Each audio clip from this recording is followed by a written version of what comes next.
안녕하세요. 반갑습니다. 작년 성경 통독 시편 강의로 다시 한번 여러분들을 찾아뵙게 돼서 너무나 감사하고 반갑습니다. 지금까지 성경 통독 잘 해오고 계시죠? 네, 지금까지 시편까지 지금 여러분들이 열심히 성경 통독 강의를 성경 통독을 해주셔서 지금 이제 시편 이제 새롭게 시작되는 시편을 앞두고 있습니다. 사실 시편은 굉장히 긴 말씀이죠. 굉장히 긴 장으로 구성된 시편의 말씀인데요. 우리가 시편을 볼 때 성경 통독 강의를 통해서 전체적인 시편의 구조를 머릿속에 놓고 시편을 읽으신다면 이 긴 시편도 여러분 전체적인 구조를 이해하고 말씀을 읽으신다면 더 많이 시편 가운데 숨어있는 또 하나님의 은혜의 말씀을 더 많이 이해하고 받아들일 수 있을 거라고 생각합니다. 그러면 다시 우리 시편 강의를 통해서 전체적인 기간을 저와 함께 보도록 하겠습니다. 함께 보도록 하죠. 시편 시작하겠습니다. 네, 구약 성경의 구조 속에서 우리가 이제 시편 오늘 함께 전체적인 구조를 함께 살펴보도록 하겠습니다. 네, 욥기를 지나서 이제 시편까지 왔습니다. 네, 지금까지 너무 잘해 오셨고 우리 함께 시편을 보도록 하겠습니다. 서론을 보도록 할게요. 시편이라는 말은 뭐냐면 영어의 시편은 쌈이라는 단어를 쓰죠. 그래서 쌈이라는 말은 구약의 헬라어 번역 70인 번역에서 유래되었습니다. 그래서 뜻은 뭐냐면 현악기의 연주라는 뜻을 가지고 있습니다. 그리고 수금과 같은 현악기의 그 반주에 맞춰서 부르는 노래라는 의미를 가지고 있죠. 그리고 히브리 성경에서는 이 책이 하나님의 백성이 하나님을 예배하는 책으로 찬양의 책이라는 이름으로 불립니다. 이렇게 이해해 주시면 되고 이에 대해서 시편에 대해서 어떠한 이 시편이 가지고 있는 특징들에 대해서 표현하는 말들이 나오는데 한번 보도록 할게요. 시편은 우리에게 하나님과 인생에 대하여 가르쳐 준다. 고통과 절망을 표현한다. 하나님의 자비와 도움을 구한다. 우리를 주님의 위로로 감싼다. 하나님의 성품을 묘사한다. 우리에게 어떻게 하나님께 나아가는지를 보여준다. 우리에게 하나님의 장엄하심을 상기시켜주고 우리를 향한 하나님의 돌보심을 확증해준다. 그리고 하나님의 영광을 선포한다. 그리고 찰스 스윈돌이라는 미국의 유명한 저명한 목사님께서 이렇게 시편에 대해서 표현합니다. 역사의 의미를 반영해주고 하나님의 의로우신 율법을 찬양하는 시편입니다. 그리고 선이 악을 이길 수 있도록 부르짖고 하나님의 미래의 정의를 예언하고요. 우리에게 무엇이 찬양할 만한 것인지를 보여줍니다. 그리고 우리에게 감사를 가르쳐주고 가난한 자와 도움을 필요로 하는 자들을 돌보도록 격려합니다. 그리고 우리에게 복 주시기를 원하시는 하나님 안에서 신뢰를 촉구한다라고 이 시편에 대해서 묘사하고 있습니다. 이 시편에 대해서 한번 또 다른 분들은 어떻게 표현했는지 한번 볼까요? 자, 성 어거스틴은 시편은 헌신의 언어다라고 표현했고요. 우리가 종교개혁자로 너무나 유명한 잘 아는 마르틴 루터는 이렇게 표현했죠. 시편은 성경의 축도다라고 표현했습니다. 네, 시편의 저자를 한번 볼까요? 네, 시편은 한 사람이 쓴 것이 아닙니다. 시편은 여러 사람이 쓴 시를 같이 묶어서 낸 것이 바로 시편인데요. 그중에 다윗은 시편 총 150편 중에서 73편을 기록했습니다. 자세한 부분은 PPT를 참고해 주시면 되겠고요. 그리고 신약 성경은 시편 2편과 95편도 다윗이 기록했다고 봅니다. 따라서 다윗이 75편의 시편을 기록했다고 보는 학자도 있습니다. 네, 이해해 주시면 되고 그리고 제사장 아삽은 12편의 시편을 기록했죠. 시편 50편과 그리고 73편부터 83편까지 제사장 아삽이 기록했습니다. 그리고 솔로몬도 2편의 시편을 기록했습니다. 72편과 127편에 해당하죠. 모세는 한 편의 시편을 기록했고요. 그것은 바로 시편 90편에 해당합니다. 그리고 에스라인 고라의 자손인 헤만은 한 편의 시편을 썼고요. 에스라인 에단은 한 편의 시편을 기록했습니다. 시편 89편에 해당하고요. 고라의 자손들이 10편의 시편을 기록했습니다. 42편, 44편부터 49편, 84편부터 85편, 그리고 87편에 해당합니다. 그리고 나머지 48편은 작자 미상입니다. 누가 썼는지 모른다라는 소리죠. 네. 시편의 기록 연대와 배경에 대해서 한번 볼까요? 네, 시편의 기록 연대는 주전 1410년에서 주전 430년경에 굉장히 긴 시간 동안 기록이 되었죠. 약 1000년에 걸쳐서 기록이 되었습니다. 네, 그리고 창조시대, 족장시대, 광야시대, 왕정시대, 포로시대, 그리고 기환시대라는 굉장히 광범위한 시대를 다루고 있습니다. 당연히 1000년에 걸쳐서 기록되었기 때문에 또 그 시간 동안 있었던 많은 일들이 포함되어 있겠죠. 그리고 창조시대부터 포함된 그 모든 그 시대들을 아우르고 있는 것이 바로 시편의 내용입니다. 시편의 특징에 대해서 한번 보도록 할게요. 시편은 총 150편으로 구성되어 있죠. 그래서 성경에서 가장 분량이 많은 책입니다. 그리고 시편 119편은 성경에서 가장 긴 장으로 176절로 되어 있습니다. 뭐 사실 이 부분은 우리 여러분들 지금까지 해오면서 뭐 성경 퀴즈 대회나 뭐 그런 퀴즈, 성경 퀴즈에 대해서 문제를 낼 때 많이 나오는 답으로 이렇게 되어 있죠. 119편이 성경에서 가장 긴 장이고 총 176절로 구성되어 있습니다. 자, 그러면 성경에서 가장 짧은 장은 시편 117편이죠. 네, 이것도 성경 퀴즈에 많이 등장하는 단골 문제입니다. 그리고 총 2절밖에 구성되어 있지 않습니다. 단 2절로 되어 있고 시편 117편은 성경에서 가장 짧은 장입니다. 자, 그리고 시편은 신약에서 가장 많이 인용된 구약 성경입니다. 신약에서 무려 112번이나 112번이나 인용이 되었죠. 네, 굉장히 많이 인용이 되었습니다. 그리고 시편 150편 중 13편은 다윗 생애의 중요한 사건과 연결되어 있고요. 그리고 시편의 수많은 메시아 예언은 신약에서 성취되었죠. 그래서 시편을 읽다 보면 예수님께서 이 땅 가운데 오심을 예언하는 수없이 많은 부분이 등장합니다. 예수님의 다시 오심, 예수님의 이 땅 가운데 메시아로서 오심을 예언하는 부분들이 시편에 많이 등장합니다. 자, 시편 예언의 성취에 대해서 한번 볼까요? 자, 이거는 캔보아라는 저자가 쓴 한눈에 보는 성경에서 나오는 자료입니다. 자, 보면은 시편 2편 7절에서 하나님께서 메시아가 하나님의 아들임을 선언하실 것이라는 예언이 등장하고요. 이에 대해서 성취되는 부분은 마태복음 3장 17절에서 성취되는 것이 등장합니다. 그리고 시편 8편에서도 보면 모든 것이 메시아의 발 아래 복종될 것이고 이것은 히브리서에 성취가 되고요. 16편에서는 그가 죽은 자 가운데서 부활할 것임을 예언하고 이것은 마가복음 16장에 등장합니다.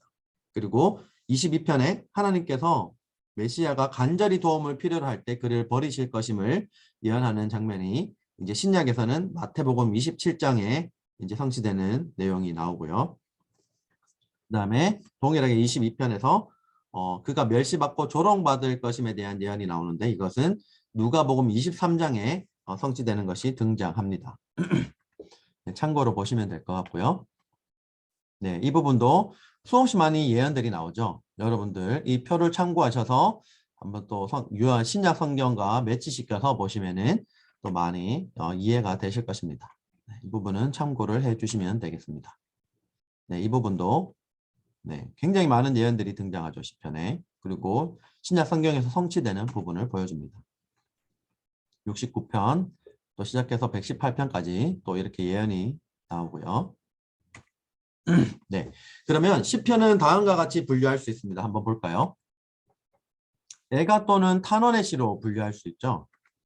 보면은 개인적인 애가로 분류할 수 있습니다. 이것은 어떤 내용을 담고 있냐면 하나님께 대한 부르짖음의 내용이 담겨져 있고요. 그리고 탄원하는, 탄식이라는 단어를 쓰면 더 쉽게 이해하실 것입니다.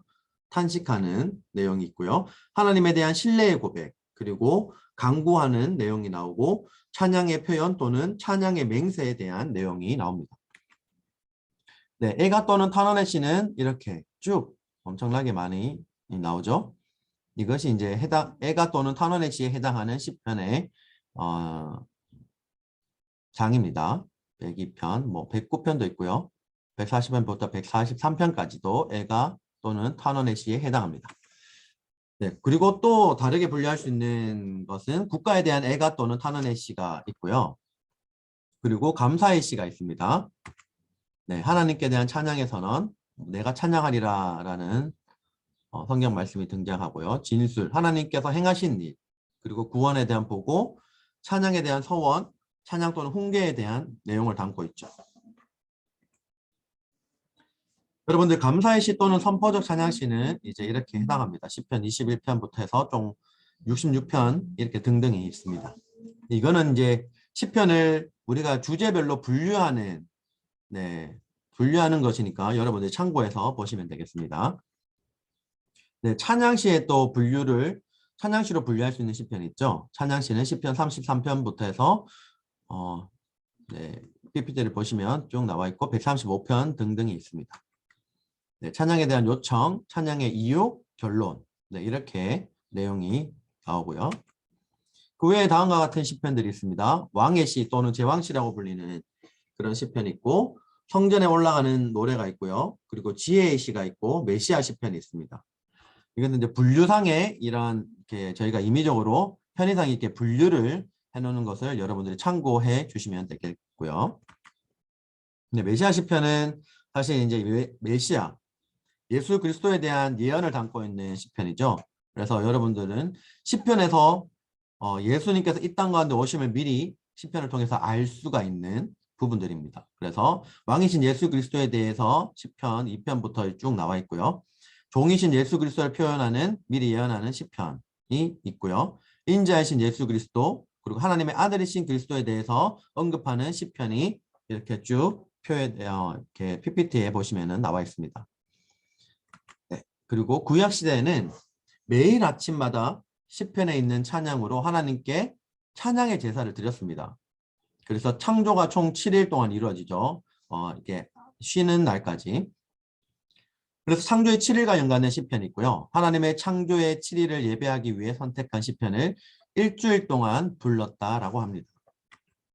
네, 첫째 날에 해당하는 창세기 1장 1절부터 5절까지는 시편 24편, 둘째 날, 셋째 날 쭉 해서 일곱째 날까지 있습니다.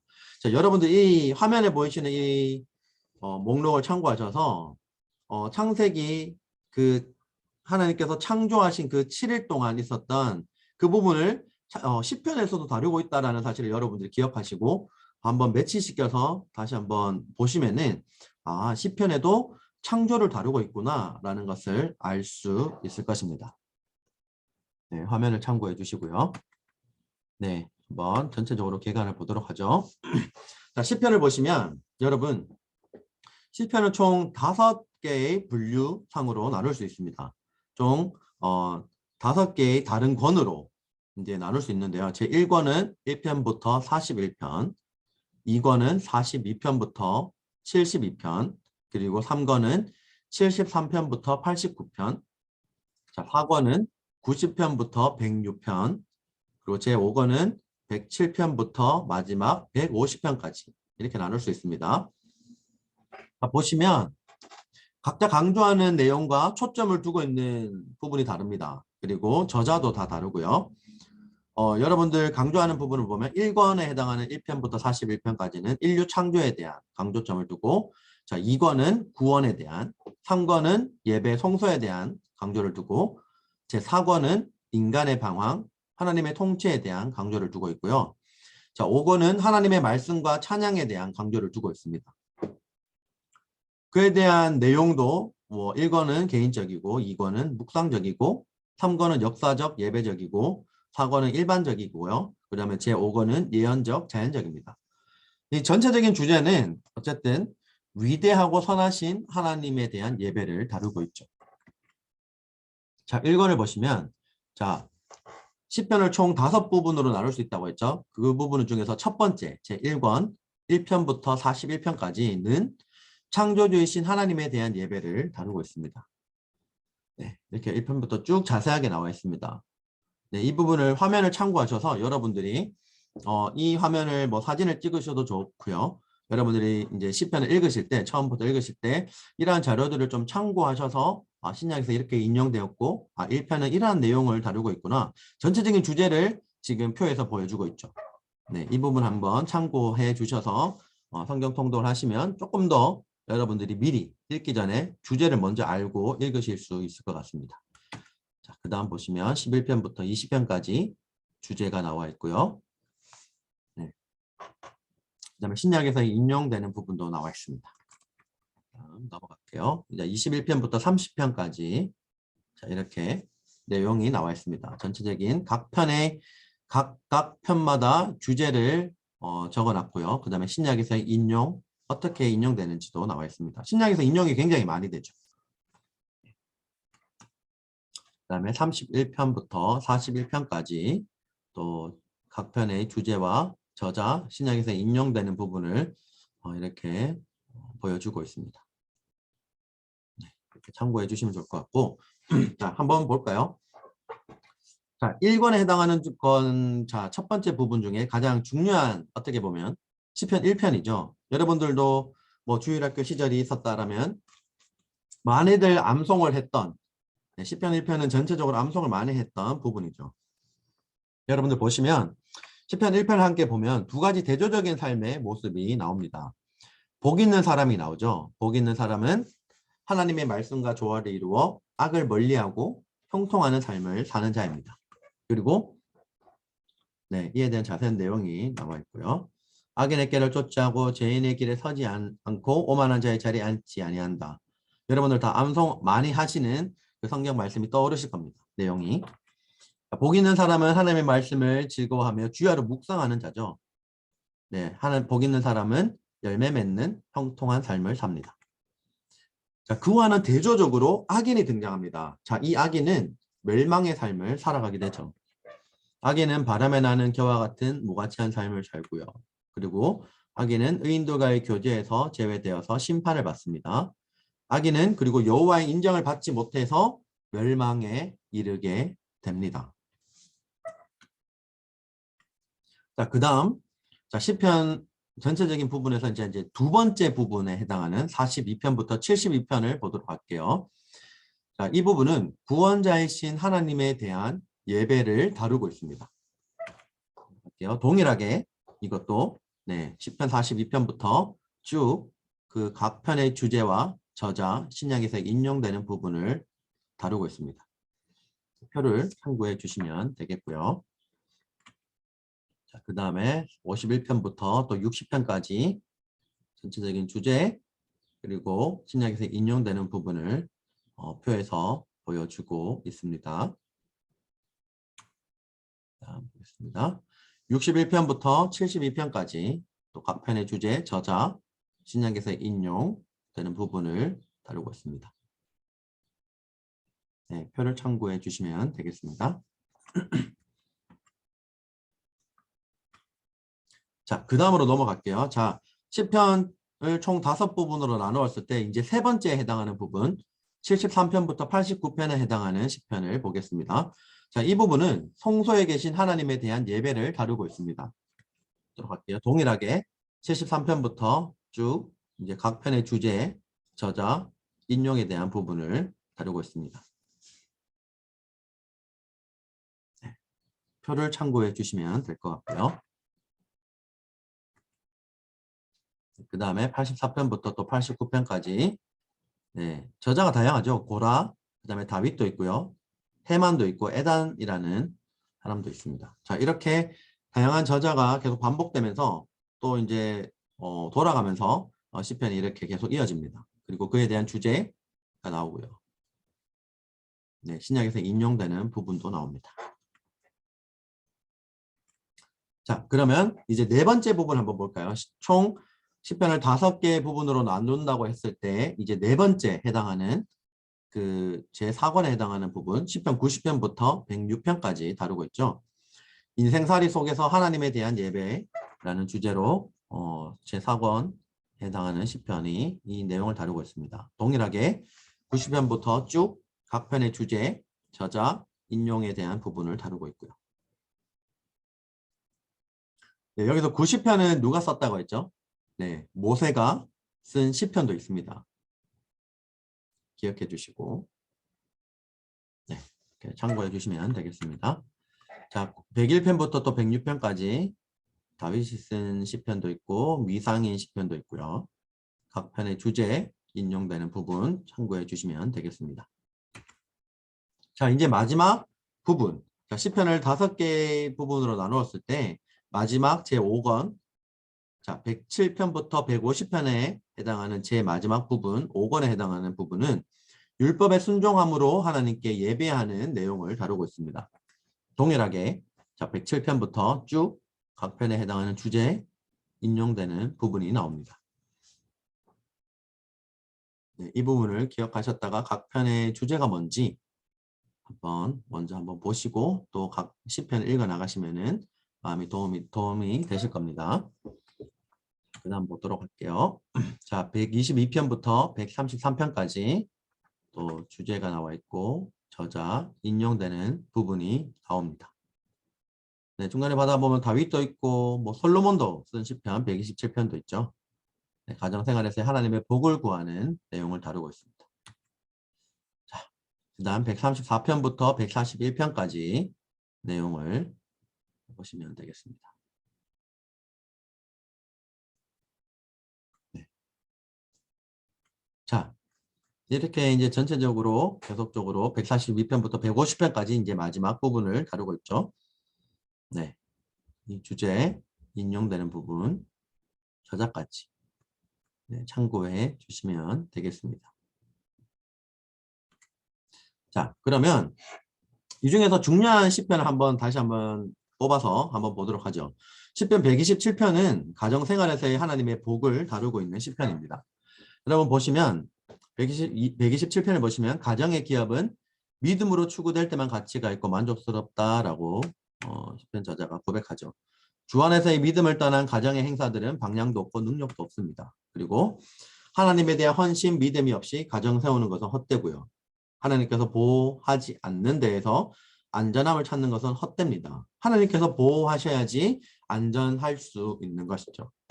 그리고 하나님 없이 안간힘을 쓰며 먹고 살려고 노력을 하는 것은 헛되다라고 표현합니다.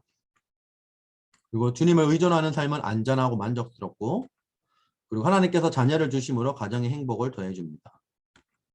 네, 하나님께서 자녀를 주시는 것은 기업입니다. 그리고 상급이죠. 그리고 하나님께서 자녀를 주시는 것은 가족의 안정에 유익이 된다라고 고백합니다. 사실 자녀를 여러분들도 많이 키우신 분들도 계시고 이미 다 이제 키워서 장성한 분량까지 이미 다 키우신 분들도 많이 있으실 것입니다. 여러분들 자녀를 키우는 게 쉽지 않죠. 네, 저도 이제 2 자녀를 키우고 있는데 자녀를 키우는 게 사실 쉽지 않습니다. 자녀를 돌보고 항상 케어하고 항상 자녀를 신경 쓴다라는 것은 쉽지 않는 일입니다. 하지만 우리가 그 힘듦 때문에 자녀를 포기한다라는 것은 하나님이 주시는 기업과 상급을 포기하는 것이죠. 여러분들 하나님께서 허락하신 자녀, 우리 가정 가운데 허락하신 자녀는 너무나 귀한 하나님이 주시는 상급임을 다시 한번 기억하시길 바랍니다. 하나님이 주시는 기업이죠. 그래서 이 자녀를 돌보는 것도 어떻게 보면 하나님 앞에서 우리 가운데 주어진 사명을 완수해 나가는 과정입니다. 네. 자, 그러면 교훈은 하나님을 가정의 건축가로 모시는 믿음은 가정의 참된 행복과 만족을 이렇게 결과를 가져다 주죠. 네, 시편의 주제에 대해서 한번 볼까요? 시편의 주제는 뭘까요? 네, 위대하시고 선하신 하나님에 대한 예배를 나타냅니다. 시편의 주제는 바로 이것이 시편의 주제입니다. 위대하시고 선하신 하나님에 대한 예배에 대한 주제를 담고 있죠. 자, 시편의 목적은 한번 볼까요? 자, 성도가 하나님을 올바르게 예배하도록 인도하기 위한 그 목적 가운데 기록이 되었습니다. 여러분, 그래서 시편은 하나님을 찬양하고 경배하고 또 하나님께 자신의 그 애타는 마음과 힘든 마음을 토로하고 탄원하고 수없이 많은 인간의 복잡한 감정들을 하나님께 솔직하게 고백하는 내용들이 많이 등장합니다. 그래서 우리가 이 시편을 통해서 예배 가운데 우리가 어떻게 하나님 앞에 올바르게 나아갈 수 있는지를 알 수가 있는 것이죠. 핵심 구절 한번 볼까요? 사실 네, 시편의 핵심 구절을 이렇게 뽑았지만 시편의 핵심 구절은 너무나 많습니다. 뭐 시편 1편부터 시작해서 23편, 여러분도 잘 아시는 뭐 모세가 쓴 시, 시편 90편, 뭐 수없이 많이 있습니다. 이제 그중에서 이제 대표적인 것만 몇 가지를 뽑았는데, 사실 이것 말고도 시편은 너무나 주옥 같은 하나님의 그 핵심 구절들이 많이 있죠. 이거는 그냥 참고로 보시면 될 것 같습니다. 뭐 제일 마지막에 보면 호흡이 있는 자마다 여호와를 찬양할지어다 할렐루야.